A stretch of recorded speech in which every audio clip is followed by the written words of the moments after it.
listening to WZRD Chicago, and in the studio today we've got Julia Alekseyeva. She's the author of the book Soviet Daughter.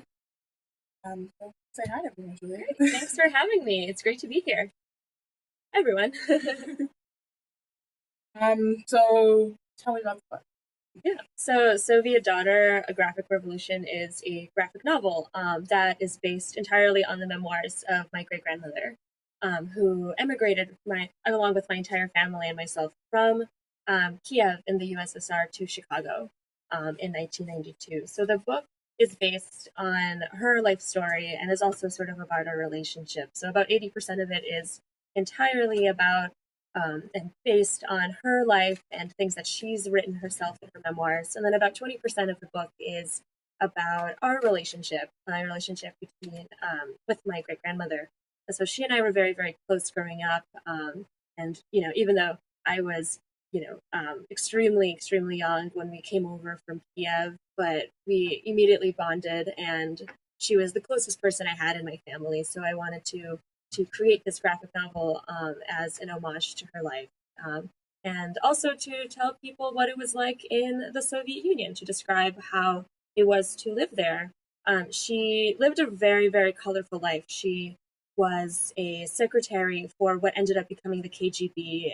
She was a volunteer nurse in World War II. She was pretty much just an incredible feminist and like sort of lived by the beat of her own drum and didn't really care what anyone else thought of that. And I thought I had her as an amazing role model growing up. So I thought, what better way of paying her homage than to describe and show how she lived her life and how she was affected by the circumstances around her. Since she was also Jewish, my entire family is Jewish, so our family underwent a lot of difficulties during the Soviet Union, but also in a strange way, the Soviet Union allowed for a lot of political activity and a lot of really interesting events, especially in the 1920s and the 1930s. So anyway, so the book becomes a kind of history of the Soviet Union as well as the memoirs of one particular person that grew up in that period. Um, I liked it. I more than liked it. I loved the book. Great. Well, thank you. I'm glad you did. How long did it take you? When did you start?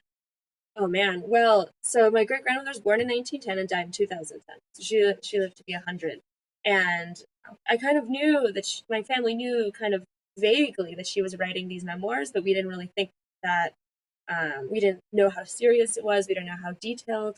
And she would always say, "You're not allowed to read this until my death." So we're like, all right. And then when she died, I read it, and it was just I thought it was totally incredible. And so I read it after she died in 2010 in the summer, and I thought immediately, like, this needs to be a book. Like, this is amazing stuff. And it was also very cathartic to read because I was, grieving over her loss, and so it took me a couple of years to save up enough money to just not work for a year in order to book. So I was in grad school, and I'm still in grad school, but I pretty much just, if you can believe it, like saved up money for my meager graduate student stipend and moved to Brooklyn and lived on very little money and worked from 2013 to 2014. So about a year of hardcore, like doing nothing but but drawing and writing this, and like constantly having like carpal tunnel and like getting ink all over my clothes and running around and trying to get people to give me feedback. It was crazy, but like looking back on it, it was kind of the most fun I ever had. I mean, it sounds as another English major, that sounds kind of awesome. Yeah, I don't know if I'd ever be able to do that again, just because I'm no longer 25 and I can't like live off of 13,000 in 1 year anymore. But I thought at that point it was great, and I started it. So much of the book is about Chicago and about life in Chicago after emigrating. So I started it, where else but Chicago, my hometown. So I started it here. Like the first, two chapters I drew, I stayed at a relative's apartment and just kind of like took over one of his rooms and just like drew this um for a couple months and to get the style going and stuff. And I just spent every day at the Washington Library researching and getting reference photos and going to my family's house and just scanning every single photograph I could find. And it was craziness, but but it was fun. Well, I'm glad you had fun doing it. Yeah. So I guess, how did you decide to go the graphic novel route versus, I guess, a straight novel or anything else? Oh, that's a great question. Well, I mean, the really, really simple answer is that I love drawing and writing, and I want to find a way to combine them. But I also thought that there was something about the medium of a graphic novel that made it so conducive to this kind of story. Like, for instance, in the actual memoir that my great grandmother wrote, it was very interesting, but much of it was not as compelling in terms of language. You know, like she was self taught, completely self taught. She stopped going to school in fourth grade.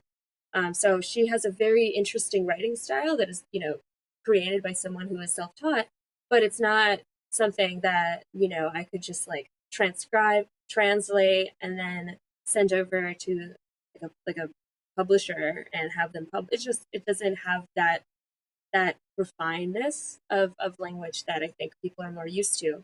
And I also, more importantly, I wanted to give people the ability to really understand what it was like visually growing up in the Soviet Union. So much of Soviet culture is based on imagery and posters, art, and music, and all of these things are so much easier to convey through a graphic novel medium, I think. And there's something very powerful about comics specifically that allow that kind of immersive experience reading a book. So I wanted to give people reading it the sense of being thrown in there. And I think only a couple other mediums, like maybe animation and film, have that ability.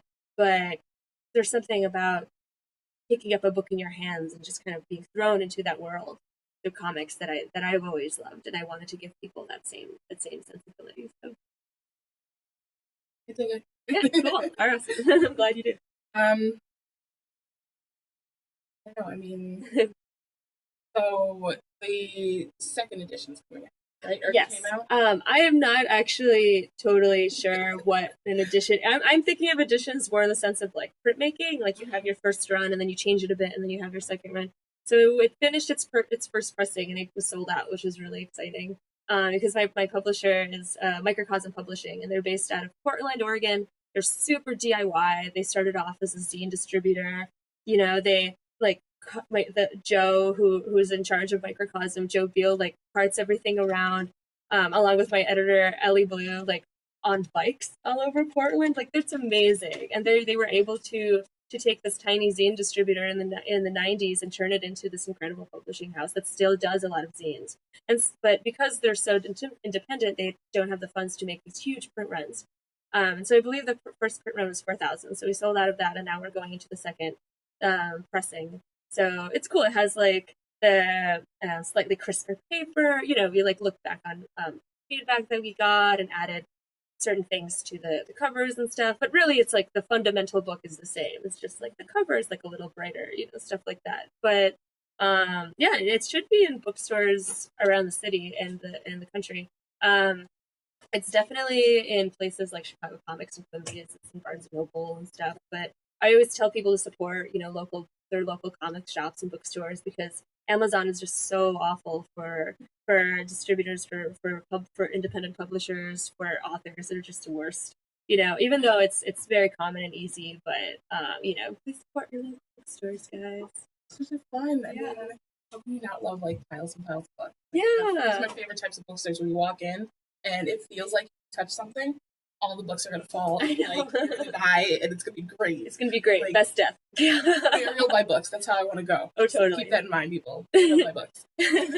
No, it's great, and there's so many awesome independent shops in Chicago too that it's you would be doing yourself a disservice if you don't walk in and are like wowed by the amount of awesome bookstores there are. So right. Yeah, I always go to my set pilgrimages in Chicago with bookstores. So anyway, yeah, feel free to pick it up and stuff. I especially hope that colleges and high schools might pick it up too, because it's especially since it's like related to the Chicago area, and is about the immigrant experience partially, which is something that a lot of people in Chicago and around the country know about and is a big topic now. So hopefully I can find ways of having more people read it. Yeah. mean, that was actually my next question is like, why now? Why not, 4 years from now? Why not, I guess, ago or, Yeah. you know? Yeah, well, I didn't know that all of this crazy political stuff was going to happen when I started writing it. Like when I started writing the book and drawing it, it was, peak Obama years, and people thought everything was going to be great forever.